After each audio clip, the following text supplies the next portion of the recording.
Okay, thank you everybody, and thank you so much for having me. It's a pleasure to be here, sharing my little pet project with you all.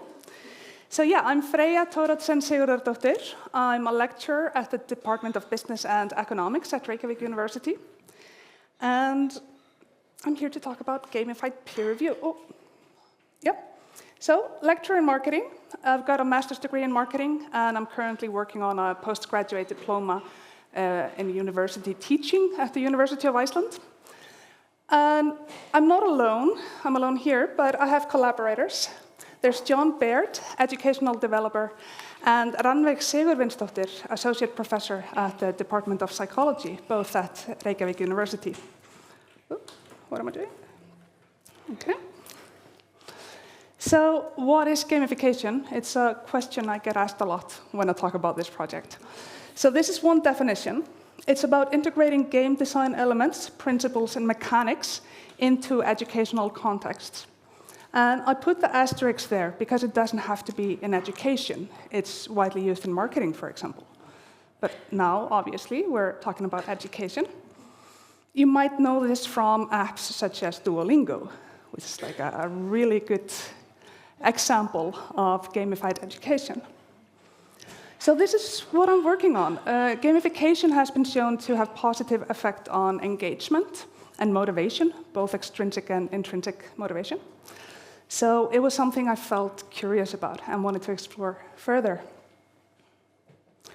So my objectives and kind of meddling with gamification and peer review, I wanted to provide students with more formative feedback. We've been discussing this today, it's important, but we all know that it can be challenging for us to provide them with both good quality and good quantity of formative feedback throughout the semester. So I wanted to find a solution to that. I wanted to strengthen their critical thinking skills. We've also discussed this today, it's important and more now than ever. And increase engagement and motivation. So basically, bottom line, I wanted to emphasize the learning process over the final outcome. So I reached out to John. I remember the email. I think it said, I have a crazy idea I want to discuss with you. And he didn't shoot down the crazy idea, so here we are. And later, Rannveig joined us for some statistical magic. She's the data brain in this all. So, here we go. The case. This is the course that I'm teaching, Strategic Marketing Planning. It's an undergraduate course at the Department of Business and Economics. Small groups. I've had between 17 and 26 students, if I remember correctly. So it's a good course for experimentation. It's manageable size. And I ran this in the spring 23 and spring 24. And I plan on doing the third iteration next spring. Oh, and it's an elective course, and it's a mixed group, both local students and foreign exchange students, second and third year. Before we go any further, I need to stop and tell you about teachbacks. Sounds like I'm taking a U-turn here, but it's relevant, I promise. So, these are assignments that students work on throughout the semester, individual assignment, that counts for total 25% of the final grade. So they select a concept, a theory, or a method from a chapter of the textbook. They choose which one. They create a slide deck with detailed text and notes, and they connect it to a company that they are working with as a case throughout the semester. So they create these slide decks and they teach me and the fellow students. They do 3 of these, so 3 different concepts or theories from 3 different chapters. And at the end, they make a compilation. So they submit one final teachback composed of these 3 teachbacks they work on throughout the semester, but they get a chance to revise them, so improve them, make a great final version. And that is the product that is then graded by me at the end of the semester. The rest is just formative. Now, this can be replaced by any other form of assessment that FeedbackFruits Peer review tool supports. It doesn't have to be a slide deck with text and notes. This is just what I'm doing. Okay, the juicy stuff, the Gamified Peer Review assignment. The teachbacks are 25% of the final grade, but this is a separate assignment. It's 10%.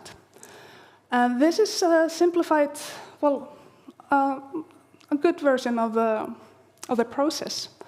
It starts with a student submitting a teachback through the peer review tool. After the deadline passes, each student receives 3 anonymous teachbacks from 3 other students. They review them, and they submit the review, still within the tool. And then, of course, each student receives 3 reviews from other students. It's still anonymous. They have to evaluate these. They have to rank them, find which one is the most helpful, which is a little less helpful, and then the least helpful review. Each student gets 3 medals to give out.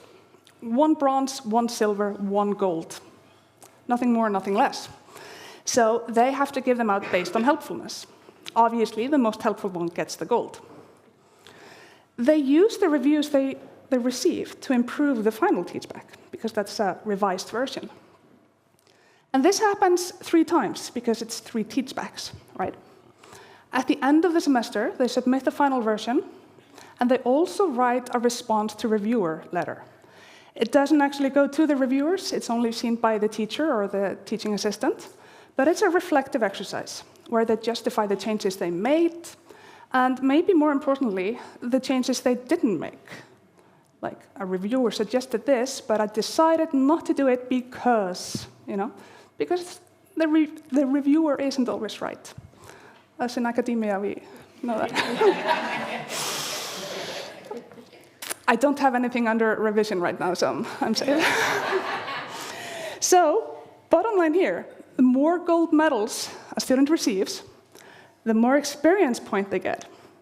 That goes up to a higher level, and a level translates into a grade. I'm going to show you this in a bit. First, I want to give you a couple of examples of feedback. This is real. They have a rubric, but they also have the chance of writing open comments. One part of the rubrics is slide composition and organization. I did mention it's anonymous, but the teacher can see who wrote what to whom.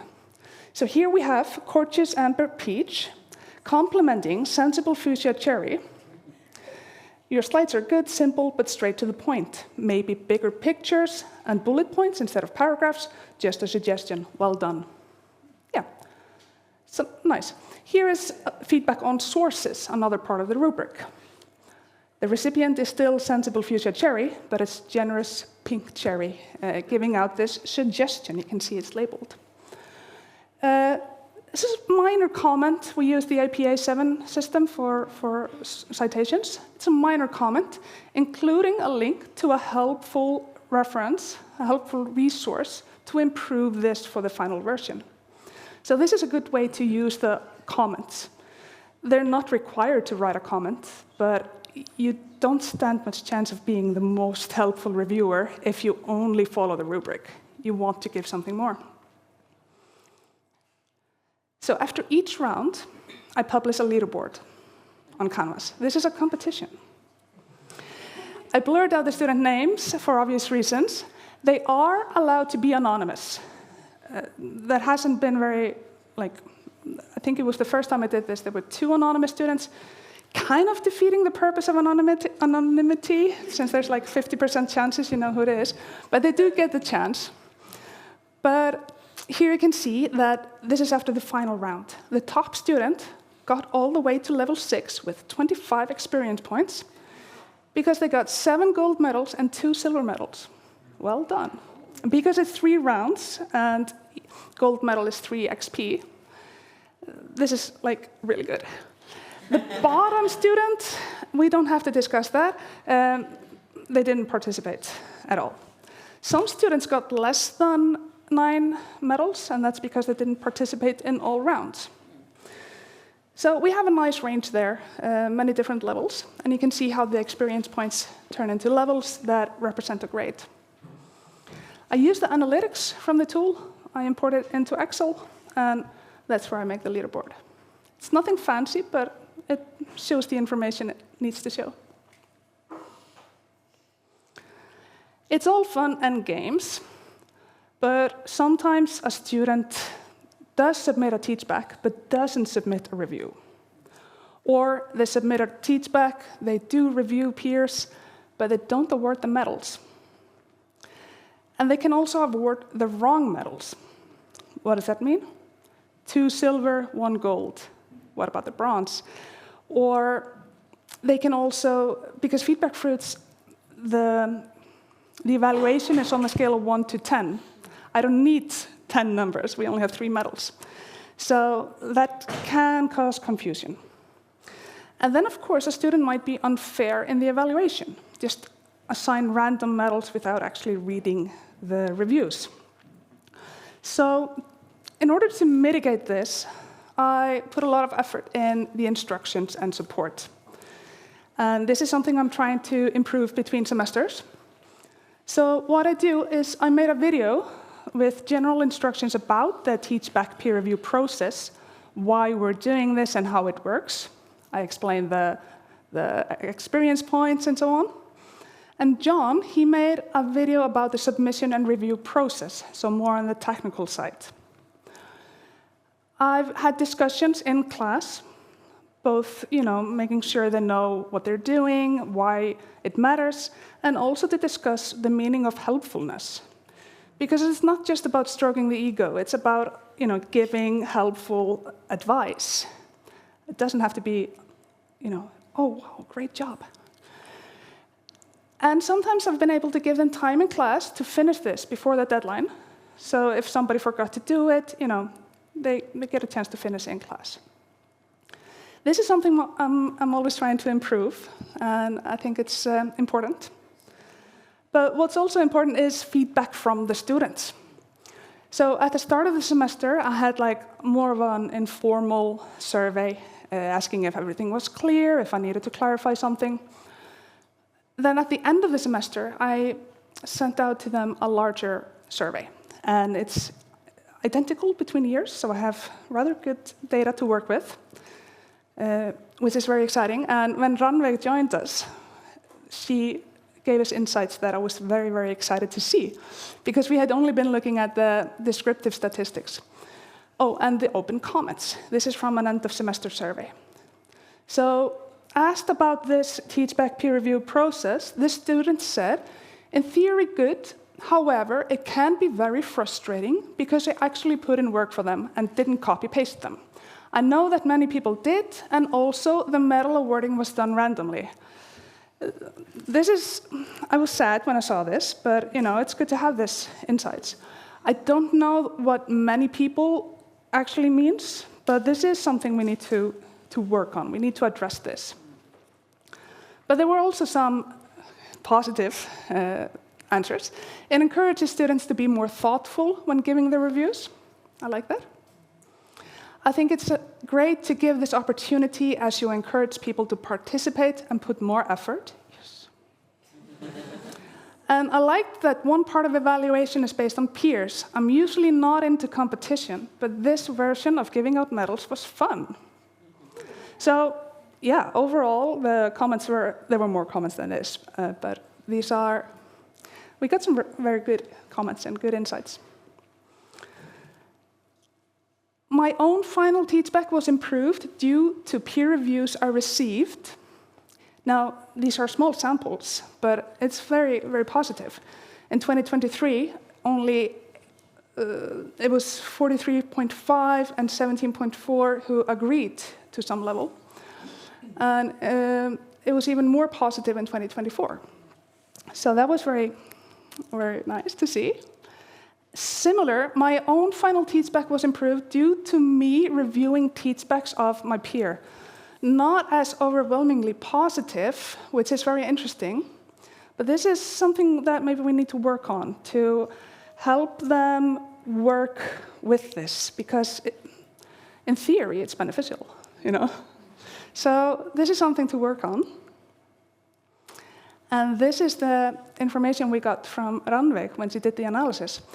So in the final survey, we measured these things: the perceived educational value of the activity, the process acceptance, desirable learning behaviors, and cost in terms of workload and time and effort they had to put into this. And we found that as perceived educational value increases, so do process acceptance and desirable learning behaviors. The same between process acceptance and desirable learning behaviors. And as perceived educational value increases, then cost decreases significantly. And there's a lot of interesting things we can read out of this. But the bottom line is that if students understood and believed in the learning benefits, they felt they improved their review skills, they applied the feedback more effectively, and it strengthened their understanding. So this made me very happy. And I only got this information about a little over a week ago, so it was very timely for me to come here and be able to show this to you. So thank you very much.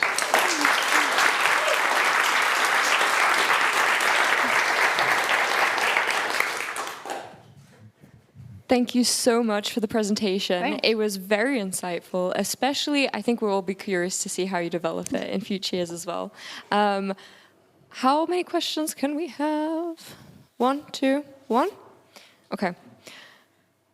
Natalie, I will go with you. But we did have a fabulous question online, so I'm going to put it out there, maybe just to discuss. Do you provide students with an explanation of helpfulness? Not an explanation, but more of a discussion. Like, what do they find helpful? Like, what is helpfulness to them? Okay. And then I emphasize that it's not about complimenting. I mean, complimenting can be a part of it, but we want something deeper. Like, what would help you? What would be helpful to you? What would you appreciate? Yeah. A discussion. Yeah. Thank you. Sorry, Maya. I snuck that one in there.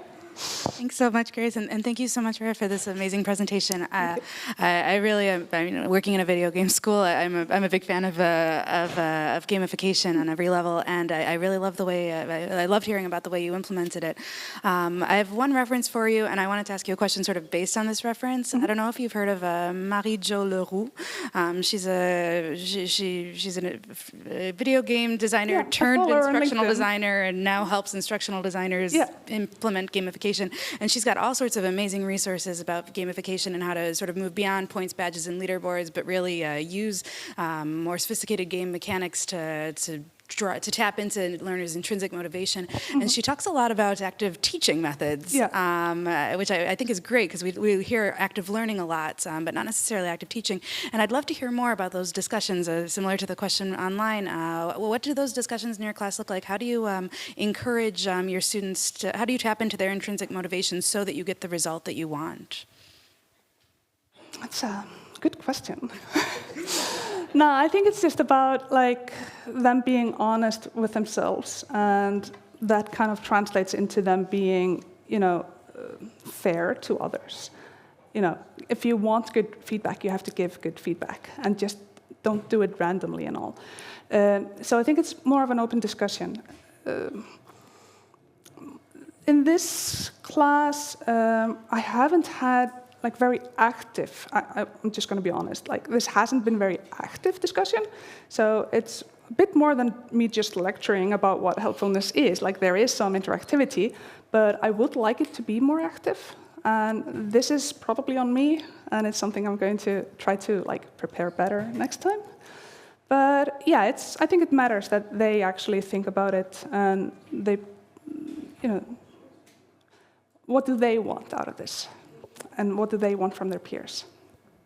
That's great. Like you showed, there's definitely a direct correlation between that and their ultimate takeaway from the activity. I want them to understand the benefits of doing this, like benefits of putting the work into this. Oh, thank you. Thank you.